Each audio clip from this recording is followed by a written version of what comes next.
كنا نقدر نطلع كسبانين من الماتش، وكنا نقدر نكسب بلجيكا بكل سهولة. انتهت المباراة بتعادل منتخبنا الوطني منتخب مصر مع منتخب بلجيكا 1-1. منتخب مصر اللي قدم مباراة قوية جدا جدا جدا وملحمة حرفيا قدام منتخب بلجيكا، لكن القدر ما بينصفناش للآخر وما بنكملش للآخر. هل انتوا صعبان عليكم ان انتوا تفرحونا بمكسب؟ هل اللعيبة والجهاز الفني صعبانين عليهم ان احنا نطلع بمكسب؟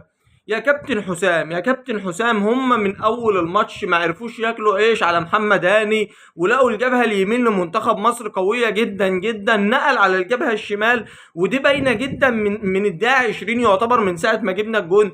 بالمناسبه جون امام عاشور جون عالمي، ما شاء الله عليك يا امام. قرار كويس جدا بالتصويب والدقه في التصويب، واسيست محمد صلاح وكل حاجه حلوه، لكن كان نفسنا تكمل بقى، كان نفسنا تكمل. انت الشوط الاول كان يخلص ليك انت 3-0، بتضيع هجمات بطريقه وحشه جدا. والشوط التاني ايه يا رجاله الهجمات اللي بتضيع دي؟ ايه يا رجاله، فين الفينش بتاعكم يا رجاله؟ الماتش ده لو حد سالني عليه بعد ما اتفرجت عليه يخلص 5-0 لمنتخب مصر. هتقول لي 5-0 قدام بلجيكا، اقول لك ايوه قدام بلجيكا. بلجيكا ما جاتش الماتش اصلا. هي بلجيكا عملت ايه؟ ما عملتش غير الكره بتاعت الفاول في العارضه دي بروين، وبعد كده لوكاكو طلع خبطت في الرجل الثابته بتاعت محمد هاني دخلت جول. خلصت، خلصت.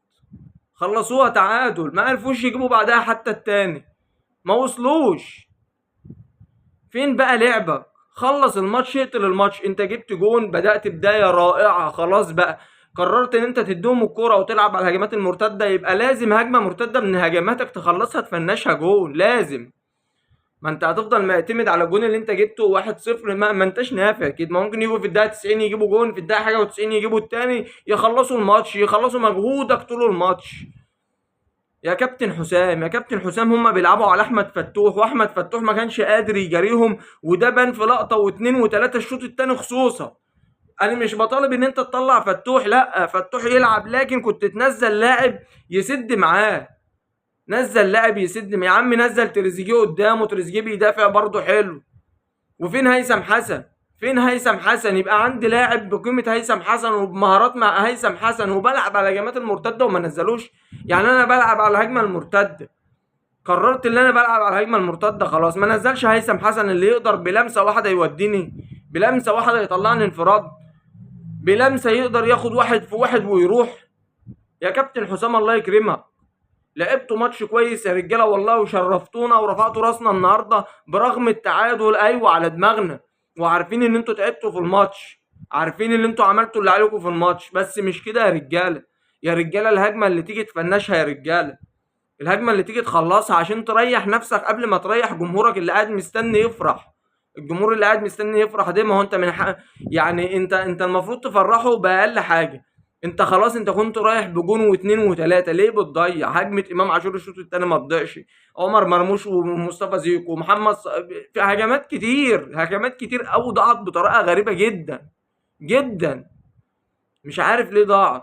الحمد لله على التعادل، تعادل كويس. المفروض كان كابتن حسام من بدري التبديلات، يا كابتن حسام، يا كابتن حسام، من بدري من بدري من بدري. التبديلات بتاعنا متأخرة جدا جدا جدا، ويا ريت محمد علي ما يعلقش على ماتش منتخب مصر تاني. يا ريت محمد علي ما يعلقش على ماتش، احنا مش عايزينه. ودوه اي منتخب تاني يعلق عليه، احنا مش عايزينه، حرفيا مش عايزينه يعلق على المنتخب عندنا. يا عم ايه ده كرهنا في نفسنا يا اخي، ده بيحسدنا، ده بيحسد المنتخب وهو بيلعب. والله العظيم حرام حرام، كنا نخرج والله يا رجاله، كنا نخرج باتنين وتلاته واربعه صفر كمان قدام منتخب بلجيكا. ايوه قدام منتخب بلجيكا انت خدت نقطه كويسه جدا هتفرق معاك. ده حصل فعلا، نقطه لمنتخب مصر ونقطه لمنتخب بلجيكا، ومستنيين هنقعد نستنى مباراه نيوزيلندا وايران عشان نشوف ايه اللي هيحصل. وانا بقول لك في صالح منتخبنا الوطني التعادل ما بينهم، بس انا عارف ان ايران هتكسب، ربنا يستر وتخلص تعادل علشان يبقى في صالح منتخبنا الوطني ان شاء الله. مش عارف اقول ايه، الواحد زعلان وفرحان، يعني انت عارف انت شعور الفرحة وشعور الحزن. انا فرحان قوي، منتخب بلدي بيلعب بطريقة كويسة جدا، اللعيبة شكلها حلو في الملعب، اللعيبة منظمة، انت ماسك كورة بتلعب حلو، بتلعب كل لمسة جميلة، ما انتش خايف، وده حاجة كويسة احنا شفناها النهاردة من اللعيبة مش خايفة، ما عندهاش الرهبة، وده شيء كويس. انت طالما ما خفتش هتلعب لعبك، هتطلع الامكانيات اللي عندك، هتطلع المهارات اللي عندك، لكن كملها للاخر بقى، كملها للاخر. كنت تجيب الجون التاني والتالت تخلص. بص انت هتريح نفسك يا باشا، هتقف ورا مش هيعرفوا يعدوا حرفيا. ومحمد هاني جاب الجون في نفسه، ايوه اي لاعب تاني في مكانه كان هيجيبها في نفسه، لانها جايه على الرجل الثابته. محمد هاني من رجال المباراه، بل هو رجل المباراه، هو وياسر ابراهيم وحمدي فتحي، لعيبه كتير جدا رجاله المباراه النهارده. واول مباراه لحمزه عبد الكريم، اداء كويس، ومستنيين منك احسن من كده. اداء كويس من حمزه على فكره من ساعه ما نزل، واللعيبه كلها ادت كويس، اللعيبه كلها عملت اللي عليها. شرفتونا يا رجاله، وان شاء الله مستنيين منكم اكتر من كده، وان شاء الله مستنيينكم تفرحونا وتصعدوا من دور المجموعات باذن الله، علشان نبص للمرحله اللي بعد كده. واحنا معاكم وفي ظهركم في اي وقت وفي اي مكان مع منتخب مصر باذن الله، وان شاء الله نصعد من دور المجموعات. ولو وصلت لحد هنا يا صاحبي ادعي لمنتخب مصر ان هو يصعد من دور المجموعات، ما تنساش اللايك. سلام.